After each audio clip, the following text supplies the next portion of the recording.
Hello बच्चों, कैसे हो? मज़े में। आज हम लोग अपना जो कंसंट्रेशन टॉपिक है उसका हम लोग पार्ट 2 पढ़ रहे हैं। अब उसको आगे बढ़ाएंगे। हम लोग पिछले क्लास में परसेंटेज कंसंट्रेशन ठीक है पढ़ चुके थे। अब हम लोग आगे पढ़ेंगे, मोलरिटी पढ़ चुके थे। अब एक उसी का भाई है मोलरिटी। तो मैंने आपको कहा था कि जो सॉल्यूशन है, सॉल्यूशन को देखने का नजरिया है आपका कंसंट्रेशन। आप उसको किस प्रकार से देख रहे हैं ये बताता है कंसंट्रेशन। उसमें विलय का यानी कि सॉल्यूट का क्या अमाउंट है किसी भी सॉल्वेंट या विलायक में, ये बताता है कंसंट्रेशन। तो अब हम मान लीजिए कि आपका ये विलियन है। इसमें मान लीजिए मैंने वाटर लिया और इसमें मैंने सॉल्ट ऐड कर दिया।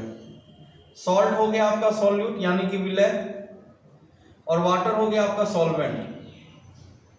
ठीक है, अब वाटर को मैंने केजी में मेजर कर लिया कि इतना केजी मैंने डाला है, और इसको भी मैंने किस में मेजर कर लिया? केजी में।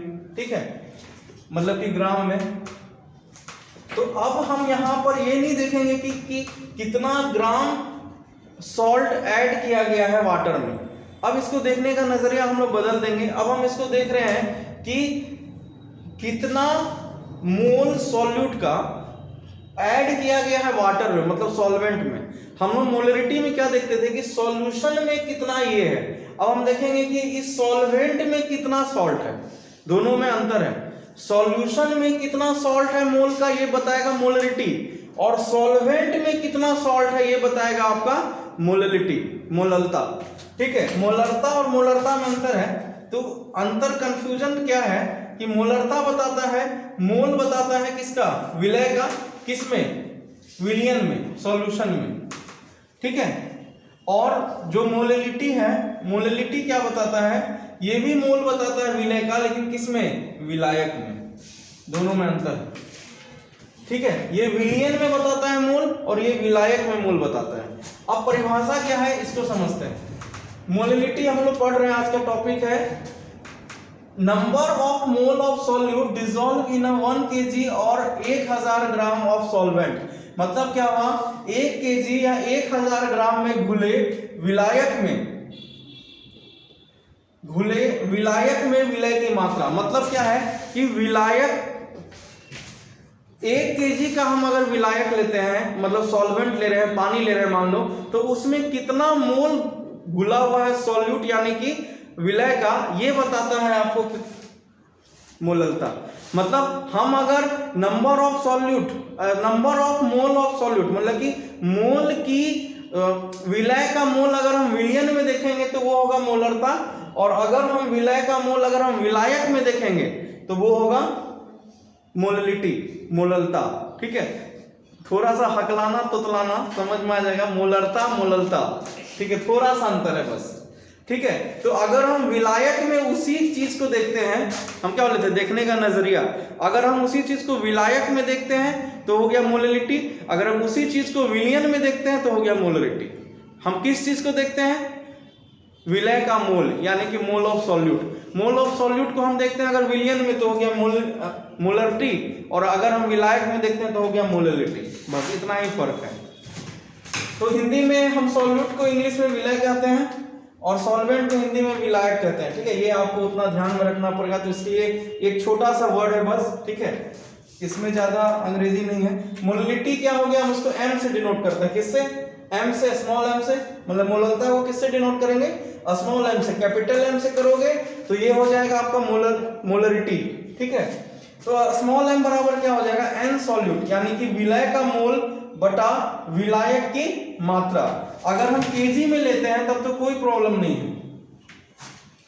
ठीक है, अगर हम केजी में लेंगे तो कोई प्रॉब्लम नहीं है, लेकिन अगर हम इसी चीज को ग्राम में लेते हैं, ठीक है, अगर हम इसी चीज को ग्राम में लेते हैं तो कैसे लिखेंगे? m बराबर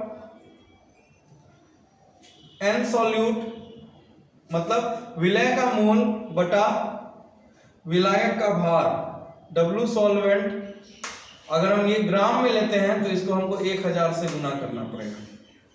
ये आपका एक फॉर्मूला है। ठीक है, यहां तक कोई दिक्कत? तो n सॉल्यूट क्या है? यहां पर मोल ऑफ सॉल्यूट यानी कि विलय का मोल। ठीक है। और W सॉल्वेंट क्या है? वेट ऑफ सॉल्वेंट, यानी कि विलायक का भार। ठीक है, ये है आपका। तो सिंपल फॉर्मूला है कि m बराबर विलय का मोल बटा विलायक का भार। ठीक है, मतलब number of mole of solute by weight of solvent. अगर ग्राम में तो 1000 से गुना कर देंगे, केजी में है तो कोई बात नहीं है। इसका यूनिट होता है मोल पर केजी, क्योंकि ऊपर मोल है तो मोल बटा और नीचे वेट है। वेट का यूनिट क्या होता है जनरल ऐसा यूनिट? ग्राम। तो मोल पर केजी, सॉरी केजी। तो 40 ग्राम एक न्यूमेरिकल करते हैं। 40 ग्राम NaCl dissolve in 200 ml of solvent. ठीक है, डिसॉल्व मतलब होता है घुलना, घुला है। ठीक है, किसमें घुला है? 200 ग्राम सॉल्वेंट में। तो हमको लिखना है क्या क्या दिया गया है।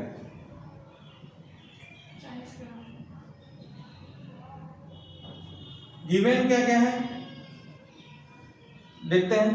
हमको दिया गया 200 ग्राम सॉल्वेंट, मतलब कि वेट ऑफ सॉल्वेंट दिया हुआ है, क्योंकि 200 ग्राम है, इसका मतलब ये किसको बता रहा है? वेट को। तो 200 ग्राम ऑफ सॉल्वेंट बराबर कितना हो जाएगा? 200 ग्राम। हमको सॉल्वेंट का क्या पता चल गया? वेट पता चल गया। अब हमको उसी तरह से निकालना है 40 ग्राम, मतलब कि W सॉल्यूट, क्योंकि Na देखो इसके न्यूमेरिकल में तुमको ये पता करना होगा कि कौन सॉल्यूट है कौन सॉल्वेंट है। ये तुमको कॉमन सेंस से पता करना होगा, क्योंकि 40 ग्राम घुल रहा है किसमें? 200 ग्राम में। इसका मतलब इसका अमाउंट ज्यादा है, तो ये क्या हो जाएगा? सॉल्वेंट। लिखा हुआ भी है वैसे इसमें सॉल्वेंट, और ये क्या होगा? सॉल्यूट। मान लो यहाँ लिखा रहता 200 ग्राम वाटर, लिख भी दिए हैं। तो अगर सॉल्वेंट नहीं लिखा रहता तो आपको ये दिमाग लगाना पड़ेगा कि 200 ग्राम है, मतलब इसका अमाउंट ज्यादा है, इसलिए क्या होगा? वाटर होगा। और इसमें हम क्या 40 ग्राम ऐड कर रहे हैं। ठीक है,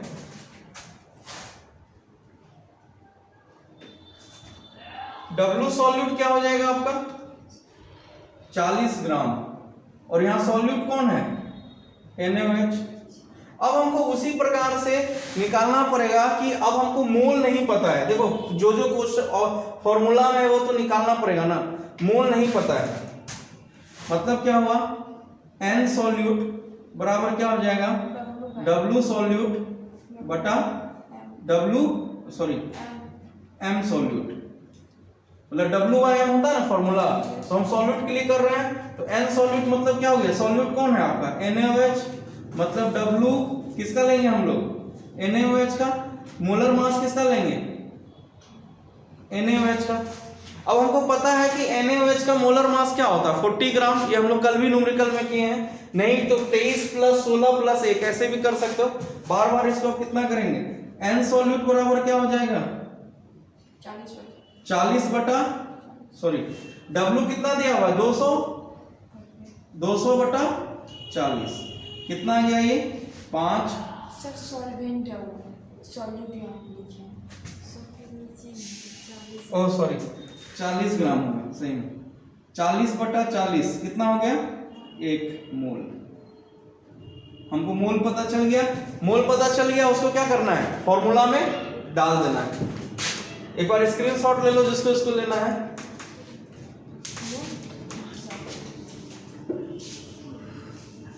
जल्दी करो।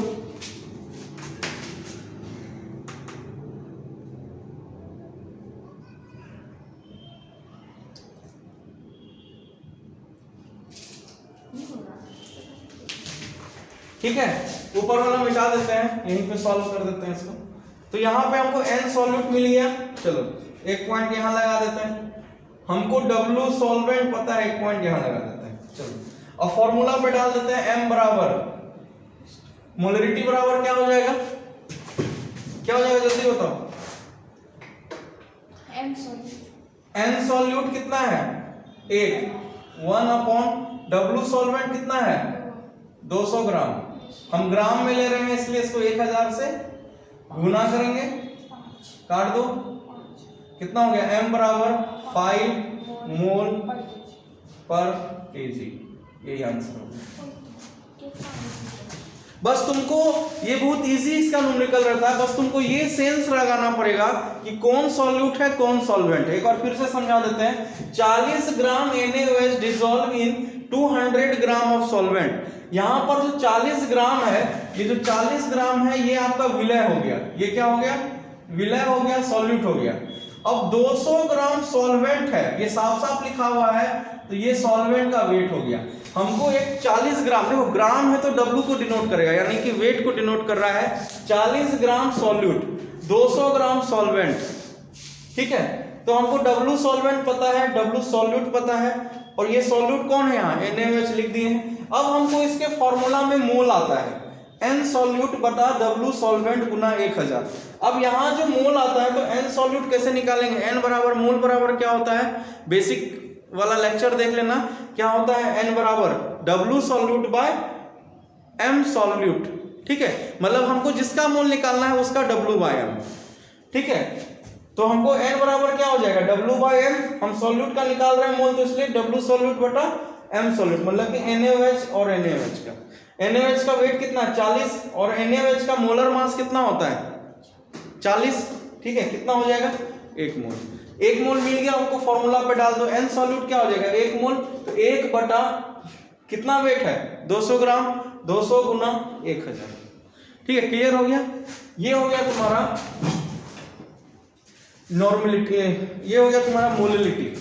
अब बताओ, एक यहाँ एक ऑब्जेक्टिव क्वेश्चन आता है कि मोललिटी क्या टेम्परेचर पर डिपेंड करता है या नहीं करता? मोलरिटी टेम्परेचर पर डिपेंड नहीं करता है। क्यों नहीं करता? क्योंकि यहाँ पर टेम्परेचर बढ़ाने पर मोल का भी कोई इफेक्ट नहीं पड़ता, और टेम्परेचर बढ़ाने पर वेट का भी कोई इफेक्ट नहीं पड़ता। लेकिन मोलरिटी में हम लोग वॉल्यूम लेते थे, इसलिए टेम्परेचर बढ़ाने पर वॉल्यूम बढ़ता या घटता है, इसीलिए वहां पर उसका इफेक्ट पड़ता है, इसलिए वो डिपेंडेंट है। लेकिन जो मोलरिटी है ये टेम्परेचर इंडिपेंडेंट होता है, ठीक है। तो इसको तुम लोग कहीं पे एक पॉइंट मेंशन कर लो, यहीं लिख देते हैं, ये फालतू टॉपिक है। यहां लिख देते हैं मोलरिटी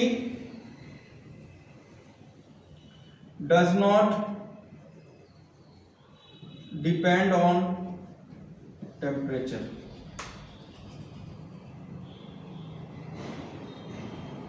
मतलब क्या हुआ कि मोललता ताप पर निर्भर नहीं करता। जो मोललता है वो ताप पर निर्भर नहीं करता है, ठीक है। चल इसका स्क्रीनशॉट लेकर जिसको इसको लेना है, ठीक है। अब हम लोग अगला टॉपिक अपना शुरू करते हैं, मोल अंश। तो मोल अंश क्या है, जिसको इंग्लिश में कहा जाता है मोल फ्रैक्शन। तो मोल अंश क्या होता है कि अंश, अंश मतलब होता है किसी का हिस्सा। मतलब कि अगर हम विलियन की मोल में विलय का मोल देखेंगे तो कहेंगे हम क्या है, वो मोल अंश है। मैं लास्ट में एक बार समराइज कर दूंगा कि कंफ्यूजन नहीं हो कि हम किसको किस में देख रहे हैं, पता ही नहीं चल रहा। मतलब कि जब हम विलियन का आयतन में विलियन का मोल देखें तो उसको बोलते हैं मोलरता या मोलरिटी। मोल अंश पे आते हैं। अंश मतलब हिस्सा, मतलब कि अगर हम विलियन के मोल में अगर हम विलय या विलायक के मोल का कितना हिस्सा घुला हुआ है, अगर हम इस पर बात करते हैं तो वो है मोल अंश।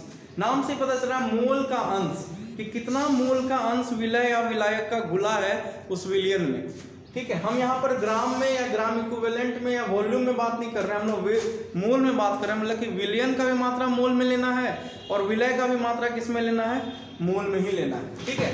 तो एक बार हम इसको समराइज कर देते हैं कि आपको दिक्कत नहीं हो, हमको भी बार बार लिखना नहीं पड़े, और इस तरीके से बुक में नहीं रहता है तो आपको समझने में बहुत दिक्कत नहीं होगा। सॉल्यूट प्लस सॉल्वेंट मिलके क्या बनता है, सॉल्यूशन। यानी कि विलय प्लस विलायक को मिला देंगे तो क्या बन जाएगा, विलियन। हम लोग विलय को A से डिनोट करते हैं, विलायक को B से डिनोट करते हैं, और विलियन को S से डिनोट करते हैं। अगर हम भार की बात करेंगे कि विलय का भार यानी कि सॉल्यूट का वेट कितना है तो उसको लिखेंगे WA। अगर हम विलायक का भार या सॉल्वेंट का भार का जिक्र करेंगे तो लिखेंगे WB।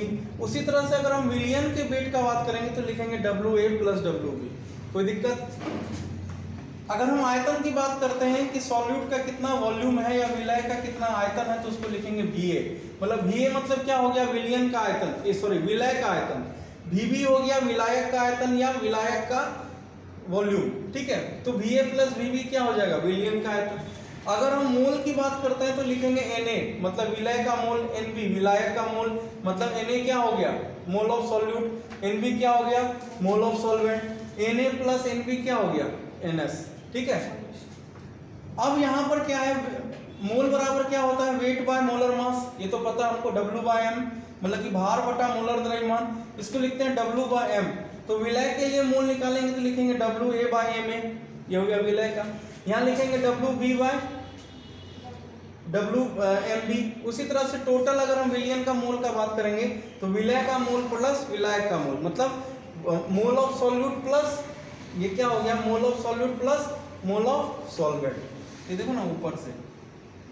ठीक है, उसी का फॉर्मूला है, मोल का फॉर्मूला क्या होता है, m बराबर W बाय m होता है, बस उसी चीज को लिख दिए। अब क्या है कि मोल फ्रैक्शन, ठीक है, मोल फ्रैक्शन क्या हुआ, मोल फ्रैक्शन मोलंस को हम लोग डिनोट करते हैं x से, किससे, x से। XA मतलब क्या हुआ, मोल फ्रैक्शन ऑफ सॉल्यूट, मतलब कि विलय का मोलंस।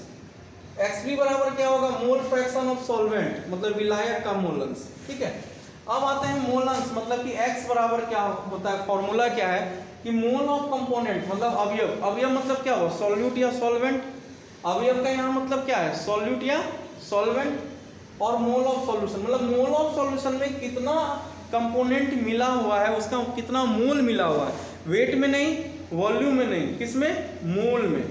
हमको गणना किस में करना है, मोल में। ठीक है, इस बात को दिमाग में ठान कर रखना है, यहाँ पहले वॉल्यूम लिखते थे ना, वेट लिखते थे ना, ये सब नहीं लिखना है, मोल का गणना करना है, मतलब वही नमक पानी का विलयन है, लेकिन अब हम उसको वॉल्यूम में नहीं देख के मोल के टर्म में देख रहे हैं कि कितना मोल डिसॉल्व है किसमें, उस सॉल्यूशन के विलयन में। ठीक है, चलो अब हम लोग एक एक करके फॉर्मूला लिखते हैं। जैसे x सॉल्यूट, सॉल्यूट मतलब क्या हुआ, विलय, x सॉल्यूट का फॉर्मूला क्या होगा, मोल ऑफ कंपोनेंट, हम कौन सा कंपोनेंट ले रहे हैं, नारायण झापुर, बस क्या ले रहे हैं, सॉल्यूट ले रहे हैं, कंपोनेंट क्या मेरा, सॉल्यूट, तो मोल ऑफ सॉल्यूट, तो n सॉल्यूट, यहाँ कोई दिक्कत, बटा n सॉल्यूशन। n क्या है, यहाँ पहले ही बता चुके हैं, n क्या है, मोल ऑफ सॉल्यूशन। ठीक है, या इसको हिंदी में लिखेंगे, क्या लिखेंगे, n विलय बटा n विलयन, कोई दिक्कत, n विलय क्या हो गया, मोल ऑफ सॉल्यूट। ठीक है, अरे ये ही तो तुम्हारा सॉल्यूट है, हाँ सर, ऊपर देखो ना, हाँ सॉल्वेंट है ना, मतलब यही तो तुम्हारा विलय है और यही तो विलायक है, नहीं है।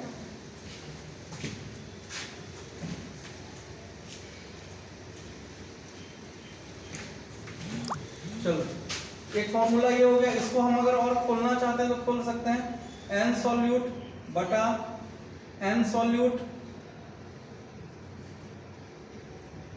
n सॉल्यूट बटा क्या हो जाएगा, n solute plus n solvent. इसी को हिंदी में लिख सकते हैं, n विलय बटा n विलय प्लस n विलय, लिखेंगे। ठीक, चलो समझ गए। और अगर तुम इसको ओपन करना चाहते हो, हम एक का करके दिखा देते हैं, अगर हम इसको और ओपन करना चाहते हैं, और ओपन कैसे हो जाएगा, W solute bye M solute बटा W solute bye M solute plus W solvent बटा M सॉल्वेंट। मतलब समझ में आया, हमने क्या किया, ये जो मोल था, मोल को और तोड़ दिया, जो मोल का फॉर्मूला होता है W बाय M, उस फॉर्म में ला दिया मैंने, तो x सॉल्यूट का ये तुम्हारा लास्ट फॉर्मूला बनता है। ठीक है, मैं सबका नहीं करूंगा, मैं सिंपल सबका लिख दे रहा हूं। अब है x सॉल्वेंट विलायक, क्या हो जाएगा, n solvent by n solute plus n solvent. नीचे का तो सॉल्यूशन ही रहेगा ना, नीचे तो चेंज नहीं होगा। ठीक है, अगर हिंदी में लिखना चाहते हो तो लिख सकते हो, ऐसे मेरे ख्याल समझ में आएगा, n विलायक बटा n विलय प्लस n विलय हो गया। ठीक है, तो इस तरीके से क्या हुआ, तुम्हारा एक पूरा का पूरा एक फॉर्मूला बन गया कि x सॉल्यूट बराबर क्या हो गया, मोल ऑफ सॉल्यूट बटा मोल ऑफ सॉल्यूशन। मतलब x विलय बराबर क्या हो गया, मोल का विलय, विलय का मोल बटा विलयन का मोल। हमको पता है विलयन का मोल क्या होता है, दोनों को जोड़ देंगे, विलय का मोल प्लस विलायक का मोल, उसी प्रकार से इसमें भी जोड़ देंगे। ठीक है, n solute plus n solvent हो जाएगा। इसको मोल खोल देते हैं, मोल का फॉर्मूला जो है वही लगा देते हैं। मोल का फॉर्मूला क्या हो जाएगा, W solute bye m solute बटा, अब n सॉल्यूट का फॉर्मूला क्या होगा, मोल ऑफ सॉल्यूट का W सॉल्यूट बटा m सॉल्यूट। उसी तरह से सॉल्वेंट का क्या फॉर्मूला होगा, W सॉल्वेंट बटा m सॉल्वेंट। सारा चीज वैसे पहले से हम चार्ट में दे दिए। ये बहुत यूनिक मेथड है मोल फ्रैक्शन पढ़ने का, आपको कहीं ऐसा मेथड से यूट्यूब कहीं हमको नहीं लगता जल्दी आपको मिलेगा कि इस पैटर्न में लिखाया गया हो। ठीक है, बस लास्ट है, इसके बाद है कि अब मोल फ्रैक्शन का यूनिट क्या होता है, इसको मिटा देते हैं।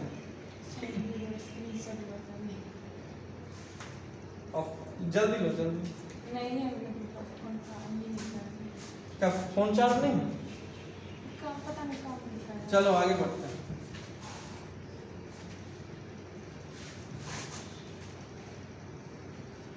मोल फ्रैक्शन का क्या यूनिट होता है, यूनिट यानी कि इकाई मोल फ्रैक्शन क्या होगा। देखो दोनों मोल है ना, ऊपर भी मोल है नीचे भी मोल है, मोल मोल क्या हो जाएगा, कैंसिल, कोई इकाई नहीं, कोई इकाई नहीं, नो यूनिट। ठीक है, मोल का कोई यूनिट नहीं होता है, मोल आपस में खुद ही एक यूनिट है, तो मोल मोल यहाँ कैंसिल हो जाएगा ना, तो क्या होगा, नो यूनिट, कोई भी यूनिट नहीं होगा। चलो दूसरा इंपॉर्टेंट पॉइंट है, इस पे बहुत ज्यादा न्यूमेरिकल है, x सॉल्यूट मतलब mole fraction of solute plus x solvent बराबर 1 होता है। ठीक है, सॉल्व करके देख लो, मतलब x विलय प्लस x विलायक बराबर 1 होगा। तुम x विलय यानी कि x सॉल्यूट का यहाँ से वैल्यू रखो, सारा वैल्यू आपस में कट जाएगा, बचेगा 1। ठीक है, चलो एक पॉइंट और, वैल्यू ऑफ मोल अंश यानी कि मोल फ्रैक्शन का जो वैल्यू होता है, इसको ऐसे लिखो, मोल फ्रैक्शन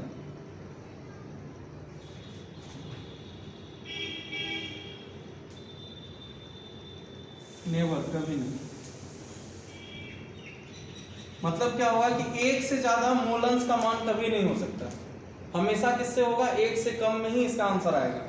इसका हाँ, इसका आंसर क्या आता है, x से हमेशा लेस देन कम होता है। x क्या है, मोल अंश। 2 कभी नहीं है।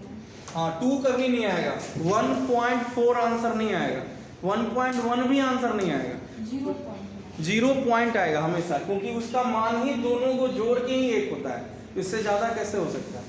ठीक है, इससे ज्यादा कभी नहीं होगा, नेवर, इससे ज्यादा कभी नहीं होगा। ठीक है, और लेकिन x का जो मोल अंश का मान है वो हमेशा 1 से क्या होता है, लेस होगा। ये मोल अंश मतलब मोल फ्रैक्शन। ठीक है, ये टॉपिक आपका यहाँ खत्म। अच्छा हाँ, एक पॉइंट और है, क्या मोल फ्रैक्शन टेम्परेचर पे डिपेंड करेगा, नहीं करेगा, वॉल्यूम है ही नहीं ना इसमें। मोल अंश आपका टेम्परेचर पर डिपेंड नहीं करता है। अब हम लोग एक समरी आज के क्लास के लास्ट में बनाएंगे कि कौन कौन मोल अंश पे टेम्परेचर पे डिपेंड करता है या नहीं करता, और दूसरा एक चार्ट बना लेंगे कि हम लोग किसको किसके नजरिए से देखते हैं। तो उससे क्या होगा कि एक आपको समराइज फॉर्म मिल जाएगा, ऑब्जेक्टिव वगैरह दिक्कत नहीं आएगा। ठीक है, अब हम लोग नेक्स्ट लेक्चर में इसका न्यूमेरिकल करेंगे। ठीक है, तो कर रहे हैं मोल अंश का, ठीक है, यानी कि मोल फ्रैक्शन का। तो क्वेश्चन है, क्वेश्चन में समझ लो, मोल फ्रैक्शन या मोल अंश निकालना है। 40 ग्राम NaOH डिसॉल्व मतलब घुला है किसमें, 90 ग्राम जल में। निकालना किसका है, मोल फ्रैक्शन निकालना विलय का। विलय कौन है, NaOH। कैसे पता चला, क्योंकि इसका 40 ग्राम है। XH2O यानी कि मोल फ्रैक्शन किसका, H2O का कैलकुलेट करना है। ठीक है, क्योंकि ये सॉल्वेंट है। अब देखो हम फिर से थोड़ा सा और क्लियर कर देते हैं। मतलब क्या हुआ कि NaOH प्लस H2O मिलके क्या बना रहा है, एक कोई सॉल्यूशन बना रहा है। कोई दिक्कत? नहीं। इसका अमाउंट कितना है? 40 ग्राम। 40 ग्राम। इसका 90। इसका कितना है? 90 ग्राम। ठीक है, जब इसका 40 लिए हैं, चलो 90 ग्राम बढ़ा, 90 ग्राम हो गया। अब ये 40 है, ये 90, बताओ अमाउंट किसका कम है? इसका। ये हो जाएगा सॉल्यूट, यानी कि विलय हो गया। ये क्या हो गया? सॉल्वेंट, यानी कि ये क्या हो गया? विलय। Any problem? नहीं, चलो बहुत बढ़िया हो गया। अब हमसे पूछ रहा है कि इसका मोल अंश क्या होगा, यानी कि मोल फ्रैक्शन इसका क्या होगा और मोल फ्रैक्शन इसका क्या होगा। यानी कि ऐसे क्वेश्चन में लिख दिया NaOH, या तुमको क्वेश्चन में लिख देगा X सॉल्यूट, या तुमको क्वेश्चन में लिख देगा X विलय। निकालिए क्या होगा। ये 3 तरीके से लिख सकता है। तुमको यहाँ पूछ देगा X H2O क्या होगा, यानी कि मोल अंश किसका पूछ रहा है? सॉल्वेंट का। यानी कि मोल अंश किसका पूछ रहा है? मोल फ्रैक्शन किसका पूछ रहा है? विलायक का। चलो बहुत बढ़िया। अब हमको फॉर्मूला पता है, फॉर्मूला एक बार रिमाइंड कर लेते हैं। फॉर्मूला क्या है? फॉर्मूला है कि मेरा अगर X सॉल्यूट निकालने के लिए कहेगा तो होगा N सॉल्यूट बटा N solute plus N solvent. ठीक है, अब यहाँ सवाल ये उठता है कि ये जो N सॉल्यूट हमको पता ही नहीं है, क्योंकि हमको दिया गया है ग्राम में सब कुछ। तो N सॉल्यूट यहाँ कौन है, यानी कि N सॉल्यूट, यानी कि N विलय, यानी कि N NaOH, यही तुमको दिया हुआ है, यही निकालना है क्या होगा। क्योंकि ये जब तक हम नहीं निकालेंगे तब तक मेरा क्वेश्चन रेडी नहीं होगा। ठीक है, तो NaOH निकालने के लिए क्या करना पड़ेगा? WNaOH बटा MnOH। ठीक है, ये हमको करना पड़ेगा ना। तो W कितना दिया गया है मेरा? 40 ग्राम, यही ना है तुम्हारा W, और ये है इसका W। ठीक है, तो W हम वहाँ फॉर्मूला में W सॉल्यूट लिखा हुआ था। सॉल्यूट कौन है यहाँ पर? NaOH। तो हम यहाँ सॉल्यूट की जगह क्या लिखेंगे? NaOH। तो डोंट बी कंफ्यूज, इसमें कंफ्यूज नहीं होना है। हम बस NaOH के बदले क्या लिख दिए, जैसे रेलगाड़ी आ रही है तो तुम उसमें बोलते हो शताब्दी एक्सप्रेस आ रही है, मतलब रेलगाड़ी ही आ रही है ना, लेकिन उसका अब नाम है शताब्दी एक्सप्रेस। मतलब हमको मोल निकालना है विलय का, सॉरी W निकालना है सॉल्यूट का, यानी कि NaOH का। इसका दिया हुआ है कितना होगा?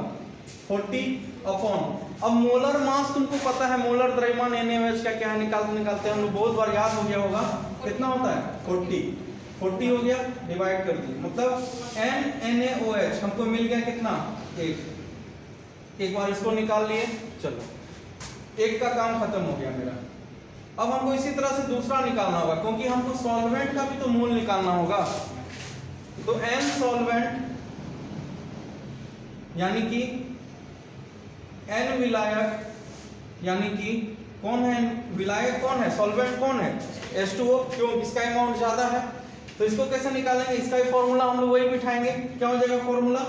W H2O बटा MH2O होगा। WH2O बटा MH2O। M क्या है तुम्हारा? Molar mass. अब इसमें हमको बार बार नहीं लिखना पड़ेगा ये मोलर मास है, ये वेट है, इसके लिए पिछले 3 लेक्चर से पढ़ रहे हैं, तो तुम लोग अच्छा से नोट डाउन किए रहो। तो मोलर मास MH2O क्या हो जाएगा, निकाल लेते हैं। 1 गुना 2 प्लस 16 कितना हुआ? 18। WH2O कितना दिया हुआ है हम लोग को? 90 ग्राम, तो 90 हो गया। तो चलो NH2O क्या हो जाएगा? 18 अपॉन 90 अपॉन 18 5, मतलब हमको क्या मिल गया? मोलर हमको मोल मिल गया H2O का कितना? 5। तो मेरा NH2O कितना मिल गया? 5 मिल गया। चलो नहीं दिख रहा तो लिख देते हैं। NH2O कितना मिल गया मेरा? 5। इसको इधर अब उठाते हैं, आगे का काम कुछ नहीं है, बस हमको मोल कैलकुलेट हो गया, बस put the value get the result. अगर मोल निकालना नहीं आया तो फिर ये चैप्टर का न्यूमेरिकल हिलेगा भी नहीं। चलो XNaOH, put the value NaOH बटा NaOH प्लस NH2O, यानी कि सॉल्यूशन हो गया दोनों। चलो बस हो गया, अब क्या, अब तो कुछ भी नहीं। NaOH कितना निकालें, 1 बटा 1 प्लस 5 बराबर XNaOH कितना हो गया, 1 बटा 6, ये आंसर आ गया। चलो अब दूसरा है XH2O, कितना हो जाएगा, XH2O NH2O बटा NaOH प्लस NH2O, फॉर्मूला देख लो, ठीक है। N सॉल्यूट प्लस सॉल्वेंट तो रहेगा ही ना, सॉल्यूट प्लस सॉल्वेंट तो है ही। 5 बटा 1 प्लस 5 कितना हो गया, तो XH2O बराबर 5/6 आंसर। चेक करना है कि मेरा आंसर सही है या गलत है। 5 बटा 6 और 1 बटा 6 दोनों को जोड़ दो, उसका वैल्यू 1 आ जाना चाहिए। अगर नहीं आ रहा है मतलब गलत है, ठीक है। तो चेक पॉइंट पे हम लोग चेक कर लेंगे। चलो चेक पॉइंट चेक कर लेते हैं हम लोग। हमको पता है ना कि X solute plus X solvent बराबर क्या होता है, 1। XH2O बराबर 1 हो जाना चाहिए, मतलब 1 बटा 6 प्लस 5 बटा 6 बराबर 6 बटा 6 बराबर 1। ओके, मतलब जो तुम बनाए हो वो सही है। अगर मान लो एक ही वैल्यू निकालने दे रहा है तो 1 से माइनस कर दो, देखना अगर तुम्हारा 1 पॉइंट में 1 से कम आ रहा है तो भी सही है, ऐसे भी चेक कर सकते हो, ठीक है। चलो स्क्रीनशॉट ले लो।